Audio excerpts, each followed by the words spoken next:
नमस्कार, स्वागत है आपका मगरा न्यूज पर। आज की ताजा खबरों की इस अपडेट में बात करेंगे देश भर की तमाम बड़ी और काम की खबरों के साथ ही सरकार की ओर से आज लिए गए कुछ महत्वपूर्ण फैसलों, जारी किए गए कुछ नए नियमों की। तो बुलेटिन की शुरुआत करते हैं पहली खबर से। तो कंपनियों के लिए लैपटॉप और टैबलेट कंप्यूटर के इंपोर्ट पर बैन नहीं, सरकार ने दी है सफाई, जारी होंगे नए नियम। केंद्र सरकार ने 3 तारीख को मेक इन इंडिया को बढ़ावा देने के मकसद से लैपटॉप, टैबलेट्स और पर्सनल कंप्यूटर के इंपोर्ट पर बैन यानी रोक लगाने का फैसला किया था, लेकिन अब माना जा रहा है कि इस फैसले को लागू करने में सरकार देरी कर सकती है। दरअसल सूचना प्रौद्योगिकी राज्य मंत्री राजीव चंद्रशेखर ने कहा है कि लैपटॉप, टैबलेट्स और पर्सनल कंप्यूटर के इंपोर्ट्स को लेकर नए नियम जो है जारी किए जाएंगे। चंद्रशेखर ने कहा है कि सरकार का मकसद देश में भरोसेमंद हार्डवेयर सिस्टम सुनिश्चित करने के साथ ही इंपोर्ट पर निर्भरता घटाना है। उन्होंने कहा कि सरकार इन कैटेगरीज के प्रोडक्ट्स की घरेलू मैन्युफैक्चरिंग को बढ़ावा देना चाहती है। उन्होंने ट्विटर पर एक यूजर्स को जवाब देते हुए कहा कि ये लाइसेंस राज की बात नहीं है, बल्कि इंपोर्ट को रेगुलेट करने की बात है।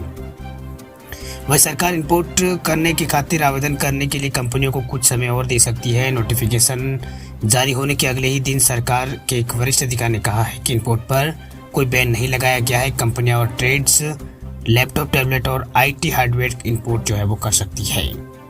बात अब करते हैं अगली खबर की। तो केंद्र सरकार का बड़ा फैसला देखिए, डिजी लॉकर पर अपलोड नहीं किया आधार कार्ड तो पासपोर्ट नहीं कर पाएंगे अप्लाई।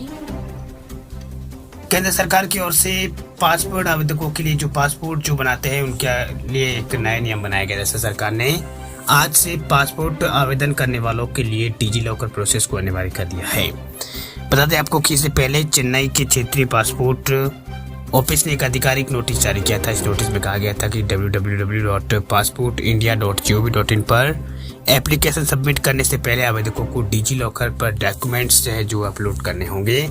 अब मुंबई ऑफिस ने भी एक नोटिस जारी किया है कि अधिकारियों ने पासपोर्ट वेरिफिकेशन प्रोसेस के दौरान आधार जमा कराने वाले आवेदक के लिए डिजी लॉकर अकाउंट बनाना जरूरी कर दिया है। वहीं इस फैसले के बाद डिजी लॉकर अकाउंट बनाना पूरे देश के लिए जरूरी हो जाएगा। लोगों को अपने डिजी लॉकर अकाउंट को आधार से जोड़ना होगा। इसके बाद पासपोर्ट सेवा केंद्र का वेरिफिकेशन और प्रोसेसिंग टाइम पहले से कम यहाँ पर हो जाएगा।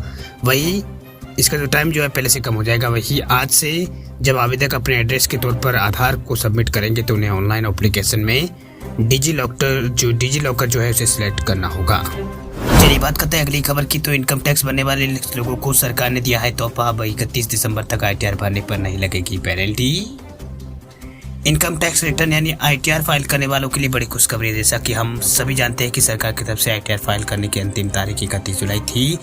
अब इस तारीख के बाद 31 दिसंबर तक टैक्स रिटर्न भरने वालों को 500 रुपये जुर्माना देना होगा। लेकिन अब इसके लिए अब जिन लोगों ने अब तक रिटर्न नहीं भरा है उनके लिए अच्छी खबर आ गई। दरअसल अब कई लोग 31 के बाद में भी यहाँ पर आईटीआर भरने पर यहाँ पर जुर्माने की बात कर रहे थे, लेकिन अब जो है 31 जुलाई के बाद आईटीआर भरने पर कोई जुर्माना नहीं देना होगा। आयकर विभाग की तरफ से ये बड़ा फैसला लिया गया है।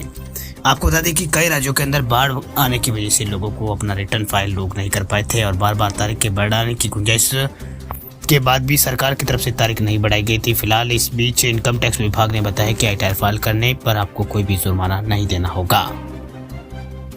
वही अगर आप भी आईटीआर फाइल करने से अगर रह गए हैं और समय पर आप यहाँ पर आईटीआर नहीं भर पाए हैं तो अब आपके लिए राहत भरी खबर है कि 31 जुलाई तक आप ये काम कर सकते हैं। 31 दिसंबर तक ये जो काम जो है आप कर सकते हैं।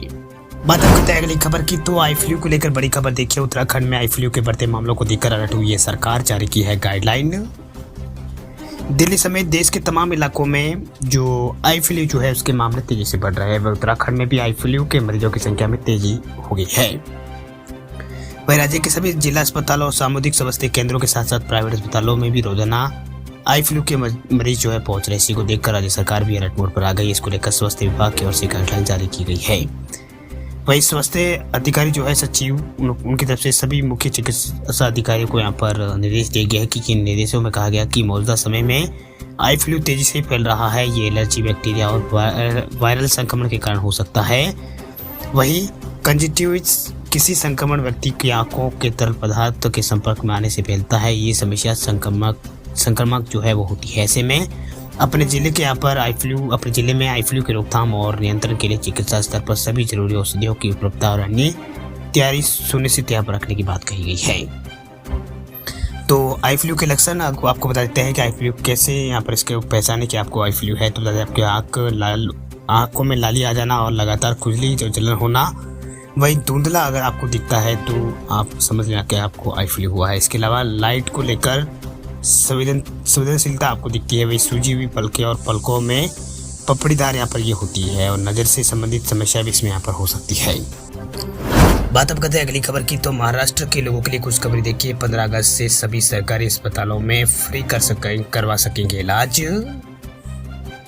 महाराष्ट्र की जनता के लिए बड़ी खुशखबरी। दरअसल अब महाराष्ट्र के लोगों को राज्य के सभी सरकारी अस्पतालों में इलाज के लिए पैसे खर्च नहीं करने पड़ेंगे। दरअसल विधान भवन में कैबिनेट की बैठक में महाराष्ट्र सरकार ने यह फैसला लिया है। इस सरकार के इस फैसले से महाराष्ट्र के जरूरतमंदों को काफी फायदा होगा। राज्य के स्वास्थ्य मंत्री तानाजी सावंत ने बताया है कि आने वाली 15 अगस्त से लोगों को फ्री में इलाज की सुविधा मिलना शुरू हो जाएगी। इस योजना के तहत 2418 अस्पतालों और स्वास्थ्य केंद्रों पर महाराष्ट्र की जनता मुफ्त में इलाज की सुविधा इलाज जो है वो करवा पाएगी। वही सरकार के इस फैसले से महाराष्ट्र के करीब 25% लोगों को फायदा होगा।